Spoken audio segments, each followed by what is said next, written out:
Hey everyone, welcome back to All Things Dodgers. My name is Alan Ruiz. The Dodgers just completed their regular season for the 2023 season, and they're heading into the postseason. Let's talk all about it.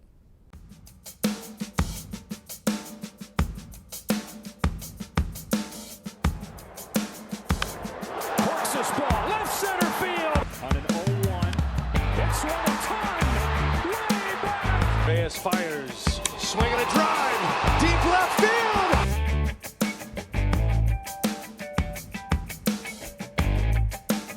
Hey baseball fans, welcome back again. You're watching All Things Dodgers, and if you haven't gotten a chance to subscribe to my channel, please feel free to do so. Click the notifications bell, like this video, and leave a comment down below on your takes of the Dodgers regular season. The Dodgers just completed the regular season with a 5-2 victory over the San Francisco Giants, and this was their 100th win, making the 2023 season the third straight season when the Dodgers have gotten at least 100 wins, dating back to that 2021 season where they got 106. So congratulations to the Dodgers. They end their season with a 100 win, 62 loss season, .617 winning percentage. Great numbers. Nothing as close to what the analysts predicted. A lot of the experts said that they wouldn't have such a great team this year, with departures of Justin Turner, Cody Bellinger, Trey Turner, Tyler Anderson, all these guys who were stars for the Dodgers over the past 1, 2, or more years. And, well, guys have stepped up. Guys like David Peralta, Jason Hayward, James Outman have really stepped in and have had a nice role, contributing role to getting the Dodgers to where they are today with this 100-win team. So congratulations to them. What are my takes on how the Dodgers are holding up as they head into the postseason?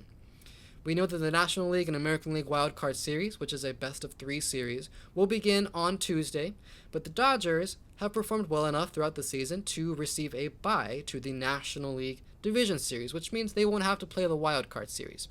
That way, their postseason officially starts on Saturday. But before then, let's talk about their lineup and postseason rotation construction so that we can decide whether or not they're in a good state going into the postseason. Mookie Betts and Freddie Freeman are going to be consistent as always. Mookie Betts has had a slower September, but has picked it up a little bit in the final parts of this month. He never reached his 40 home run milestone, and I think that was in the back of his head, affecting his swings a little bit. I think once he starts on Saturday, he would be ready to go and just focus on winning the game. That is definitely my hope, at least. Freddie Freeman will be consistent. He's Freddie Freeman. But Will Smith, he has had a more difficult second half of the season after that All-Star break. He showed some signs of life, though. On Friday, he hit a 2-run homer, his 19th of the season, and then today he got 2 hits. So he's coming around. Some sac flies that just die at the wall are now turning into homers over the center field wall over the past couple of weeks. So good things from Will Smith. Dave Roberts says that he's confident Smith will have a good postseason, a strong postseason. I definitely hope so. JD Martinez, I wanted to also shout him out. He ended his season with 33 homers in the regular season. I mean, I knew he'd be a good doubles guy, but just dingers, that's what JD stands for. I mean, that was a very pleasant surprise, and he's turned into one of my favorite players on the team, that's for sure. There is some injury concern with 2 guys. Today, Chris Taylor was hit by a pitch in the 4th inning around the knee area. He was eventually taken out of the game, and the Dodgers really need him for the postseason. When there's a left-handed starting pitcher on the opposing team, Chris Taylor is in that lineup. He can put him in outfield, second base, shortstop, third base. He can play anywhere. He's such a utility knife for these guys, for this team, and he's very essential and vital. If you take him out of the equation, it's like who's left to just fill in those extra spots, which is what he's there for, and he does a great job at it. So I hope it's nothing serious. I'm sure that he should be ready, but I mean, we never know. We'll get more reports soon, I'm sure. Miguel Rojas also on Friday, he was hit by a pitch on his left hand in the 7th inning of that game. X-rays came out negative. He says he fully expects to be back playing for the Dodgers in the division series, so not too concerned about Rojas. Maybe there's some bruising there. It's hiding something. We never know. I mean, sometimes they don't tell us. But hopefully he will be ready, and they need him as a vacuum over there, that vacuum cleaner at shortstop position. So both vital.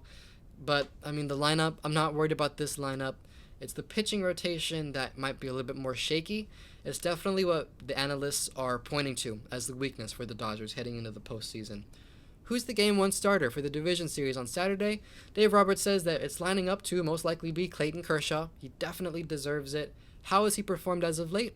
Well, we know that he got a left shoulder injury during the season. And how has he performed since then? Well, on Saturday, he made his last 2023 regular season start, and could be his last regular season start in his career. We won't find out until later.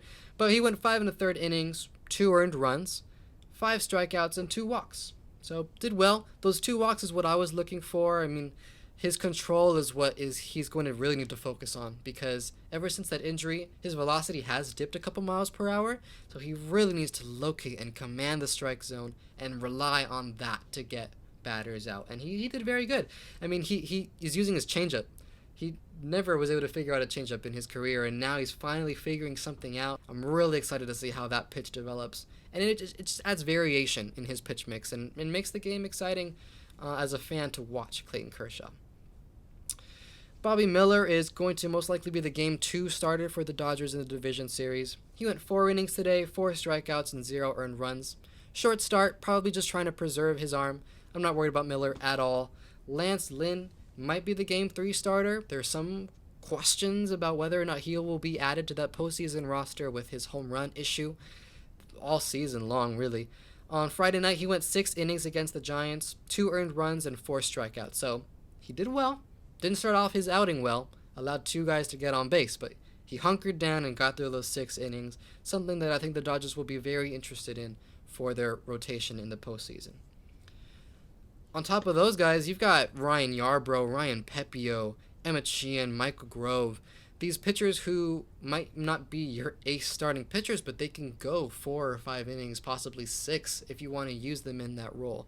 But there is that variation. You can have an opener and have them pitch bulk innings after that. You could have them do a piggyback, like we saw recently, Emmett Sheehan coming after Clayton Kershaw for about 4 innings. So definitely going to be interesting and fun to see how Dave Roberts manages and navigates this pitching situation. It's not going to be conventional, but it might be a good strategy to not let these opposing hitters see the same pitcher 3 times in a game. So it might work. We'll see. I'm excited to find out. We're going to put up this postseason layout, this bracket. This is the final bracket.